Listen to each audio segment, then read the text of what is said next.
Primero vamos a hablar con César Candela, un abogado que ha estado haciendo unas reflexiones muy interesantes, creo un paso adelante sobre lo que el presidente inclusive ha estado indicando. Lo vemos en la propuesta colombiana y bueno, mejor conversamos con César, que es un experto en estos temas. César, muchas gracias por participar. Estamos en vivo para todo el Perú.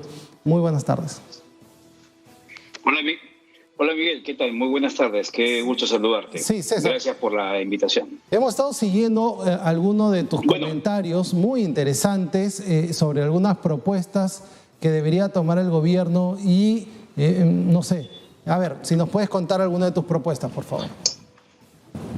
Bueno, rápidamente, acá hay que considerar que estamos en una situación de emergencia nacional, ¿no? En una coyuntura que no es corriente ni es habitual.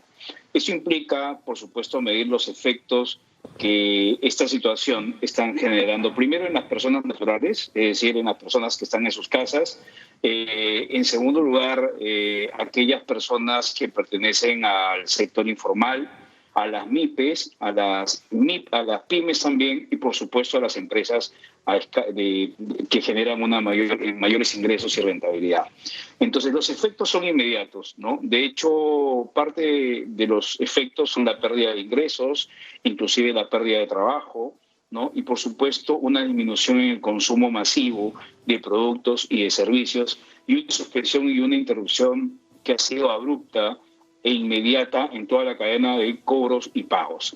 Desde mi punto de vista y la experiencia que he tenido la oportunidad de tener en el sector público, me he permitido dar algunas sugerencias, teniendo en consideración primero que la presidenta del Fondo Monetario Internacional ha señalado que este año, este 2020, a nivel global, el mundo no va a crecer y más bien va a decrecer. O sea, es decir, la tendencia es al menos, ¿no? Como normalmente la previsión es más 1, más 2%, etc. El Perú tenía una previsión económica del 3% para este año o del 4%, como habitualmente lo tiene proyectado el gobierno y el Banco Central de Reserva en los últimos años, pero esto no va a ser así, ¿no? El día de hoy he visto en algunos medios que el gobierno está proyectando un crecimiento de 2% este año. Pero a mí me llama mucho la atención que debe tener ya en mente el gobierno algunas medidas. Es decir, las medidas que se han dado son paliativos para efectos inmediatos, ¿no? Es decir, por ejemplo, la acceder al poder retirar tus 2.400 soles de la CTS, el bono de 380 soles para la población de extrema pobreza y pobreza, que son más de 2.100.000 peruanos, pero hay medidas que todavía no alcanzan a ese sector tan importante, por ejemplo, también que estamos hablando de unos 7 millones de peruanos que tienen un trabajo de carácter informal, es decir, de taxistas, de los ambulantes y aquellos que viven del día a día. ¿Por qué esa demora, César, si sabemos de que esto genera una conflictividad social? Sí, a ver, para empezar, yo creo que es bastante estrés para los peruanos y para sus familias estar en casa a la expectativa de que este contagio no afecte tu salud y con el riesgo de muerte, que creo que es bastante estrés. Si a eso le sumas el estrés y la preocupación y la ansiedad que genera en el hecho de no tener medidas, así sean de mediano o corto plazo, más claras o más contundentes, por supuesto que inmediatamente eso también afecta en salud. Y no lo digo yo, son especialistas en el mundo que están coincidiendo que toda esta situación estresa a las personas. No saber cómo pagar los colegios, no saber cómo pagar las universidades, no saber cómo se van a pagar los créditos personales y los créditos bancarios también, por supuesto, y las tarjetas de crédito.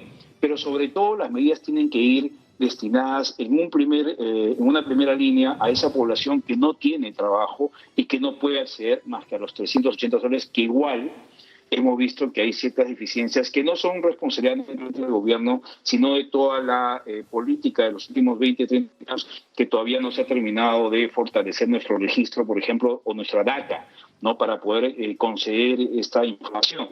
Básicamente la información que el gobierno es la que ha recopilado a través del programa Juntos y otros programas sociales como Pensión 65, que son la información inmediata. Me parece bien que se haya dado, pero me parece que todavía son insuficientes. Hay que tomar medidas, desde mi punto de vista, mucho más agresivas. En una guerra abierta, se están tomando medidas solamente para mitigar los efectos. pero lo que hay que hacer es empezar a contraatacar al enemigo para que las consecuencias de este conflicto no dañen... Disculpa que te interrumpa. ¿Tú crees que...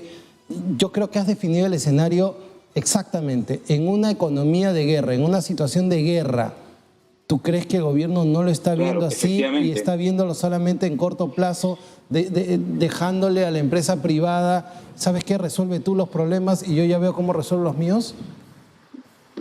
Pero no solamente la empresa privada. Por ejemplo, el día de hoy han dicho que por un mes no vas a aportar FP. Ok, claro, no vas a aportar FP por un mes. Pero esta crisis no va a ser por un mes, va a ser por 60, 90 días, hasta 6 meses. Estamos hablando de una crisis que realmente va a causar una crisis importante en nuestra economía. Entonces, ¿qué va a pasar? Por ejemplo, las FP van a dejar de cobrar el porcentaje de mantenimiento de 1 o 3% de esos aportes. Es a costa de nuestros ingresos que se están tomando las medidas.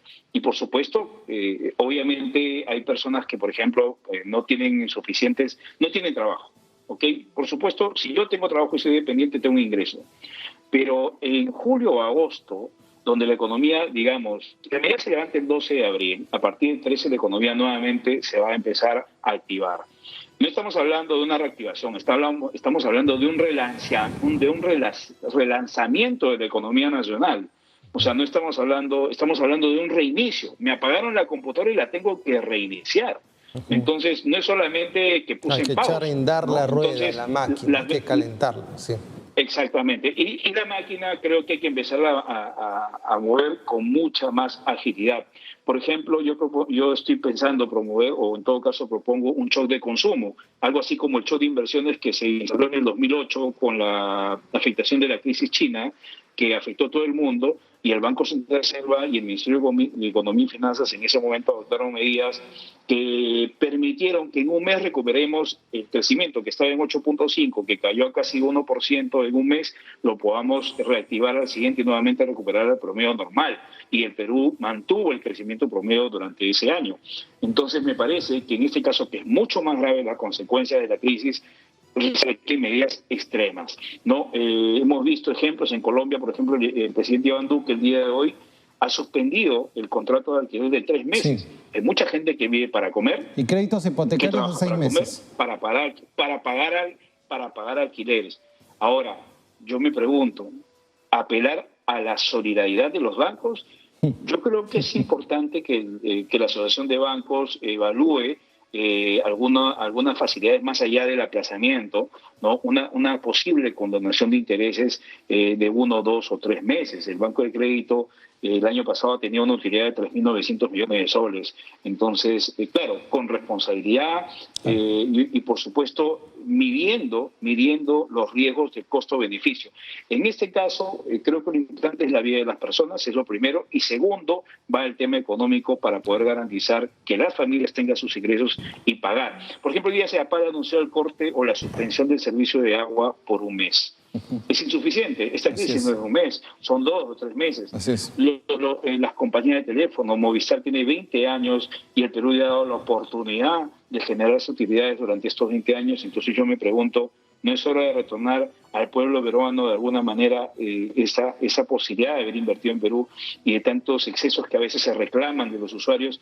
¿No es hora de retornar de las compañías de telefónicas 2 o 3 meses, sobre todo para ese ambulante que se comunica con sus familias por teléfono? O no solamente basta con el no corte, porque no te están diciendo que no van a suspender los pagos, simplemente el gobierno ha dicho, tú no vayas a cortar porque si no se quedan sin comunicación. Ok, perfecto, no vayan a cortar. Pero ¿y los siguientes meses con qué van a pagar? Un taxista tiene un ingreso diario de 50 a 60 soles. Ahora no tiene ningún ingreso. Así es. Ninguno. En julio y agosto, cuando el consumo empiece a elevarse, pero en forma muy lenta, no va a haber demanda ni consumo. Entonces, ¿qué va a pasar? Las fábricas van a empezar a despedir a los trabajadores. Ahorita hay muchas empresas que no están despidiendo a sus trabajadores por miedo al señalamiento, pero uno tiene que pensar con cabeza fría y tomar medidas mucho más digamos, estrictas, dirigidas a resarcir el quiebre o las rajaduras que nuestra economía va a sufrir en estos meses. También estoy planteando la suspensión, como te dije, de intereses, moras, un recorte. Además, el gobierno espero que haga un recorte de las consultorías. Se gastaron 800 millones en consultorías y ahora se está destinando 200 millones de soles a los municipios. ¿No era mejor efectuar un desembolso a las cuentas personales o dar estos estipendios económicos si los municipios han tenido problemas para ejecutar el presupuesto. Me preocupa eso. No estoy diciendo que las propuestas sean negativas. Pueden ser positivas, pero hay que sumar más propuestas, ¿no? Y se trata en este momento de buscar un equilibrio donde todos asuman su responsabilidad y todo su sacrificio. No puede ser que las medidas como la retención de FP solamente sea una medida en base a mi aporte como persona y la empresa. Y el gobierno todavía me parece que da medidas insuficientes, ¿no? Sí. Listo. César. Bueno, eso en principio. Sí. Sí, tenemos un minuto, César, si quieres agregar algo.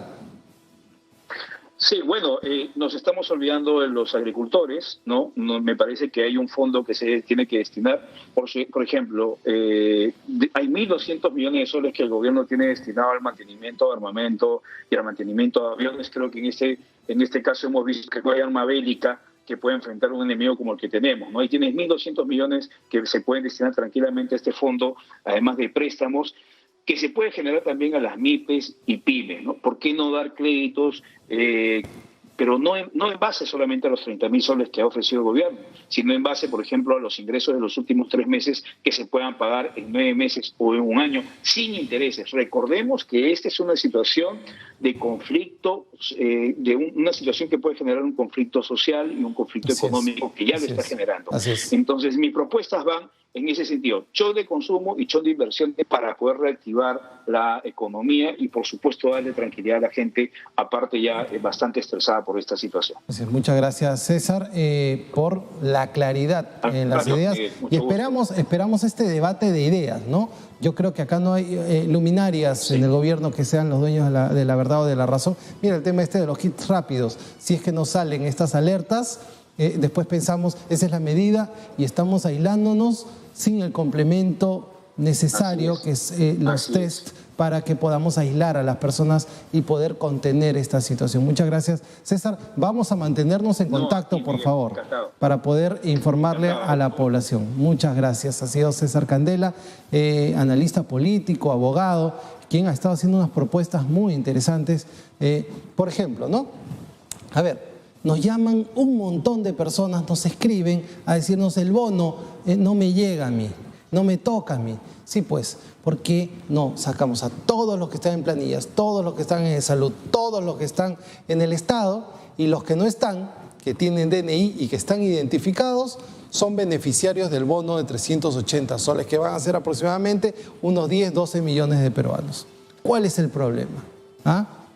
Que no se tiene, esto es una crisis de corto plazo, de 60 a 90 días, ¿no? Otro tema es que también el gobierno nos la suelta a puchos, bueno, 15 días, de 13 días, ¿no? Para agarrar Semana Santa, ¿no? Y les voy soltando un poquito la bomba con respecto a... No, yo creo que la gente necesita que nos digan las cosas como son. El ciclo es de 45 días, de 60 días, ok, el periodo de cuarentena va de 15 en 15 y tenemos que tomar estas medidas. Pero no, ¿qué está pasando? ¿No? De 15, vamos a analizar, nos dicen.